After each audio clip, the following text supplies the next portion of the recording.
It was September 21st, 1989, when 21 children from Alton drowned after a Dr. Pepper truck hit their school bus, knocking it into a caliche pit. 49 other children were also injured. For those who survived the crash or had family and friends who died in that accident, the events of that day are still fresh on their minds. Tonight we speak to one woman who says she survived only because she was late for the bus that day. Action 4's Joy Orta has the story. Trying to break windows and trying to get out. Cindy Moreno recalls the scene of the accident like it was yesterday. So it was a hard day in school that day, not seeing the kids in class. It being their first year in junior high, you know, I mean, it was horrible. 22 years have passed and Moreno now has kids of her own. She says things may not have turned out the way they did had she woken up on time for school. Moreno was late to the bus stop and missed her ride on the same bus, hit by a Dr. Pepper delivery truck. That night we vowed never to drink Dr. Pepper ever again. The bus then rolled over at Bryan Road and 5 Mile Line in Alton, partially submerged in water and upside down in the caliche pit. This is the view you don't see from the street where that bus crashed and landed in what is essentially just a huge hole in the ground here, a huge pit that's been dug.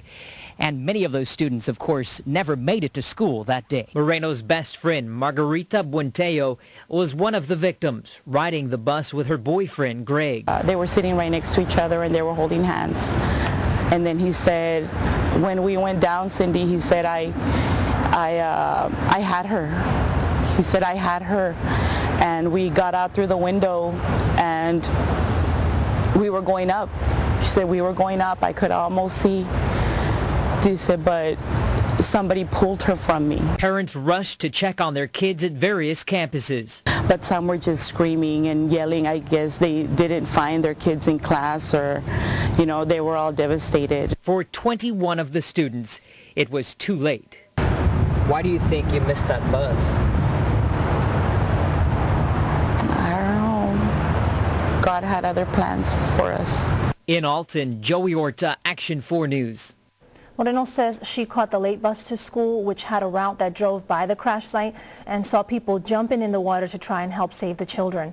She says she was too shaken up to attend the funerals and chose to remember her classmates as they were before that tragic day. The driver of the Dr. Pepper truck, Ruben Perez, was acquitted in 1993 of 21 counts of criminally negligent homicide arising from the crash. Jurors at that time said they felt Perez was not at fault, but rather Coca-Cola, because the brakes in the truck had failed. The Valley Coca-Cola bottling company paid more than $150 million in settlements to families of the victims. Many today are offering support for the families of the victims of the Alton bus crash. Like Rick Garcia, who says they are gone but never forgotten. May these souls rest in peace forever. And Maria Rendon says prayers are going out to all the families. It is a day that will never be forgotten. And Rita Suarez says, my sister was in this horrible accident and we thank God she is still here with us. I remember it like it was yesterday. God bless the families who lost loved ones that day, and may they all rest in peace. Of course, to view some of the news stories that aired that day or to leave your condolences to the families of the victims, just log on to valleycentral.com.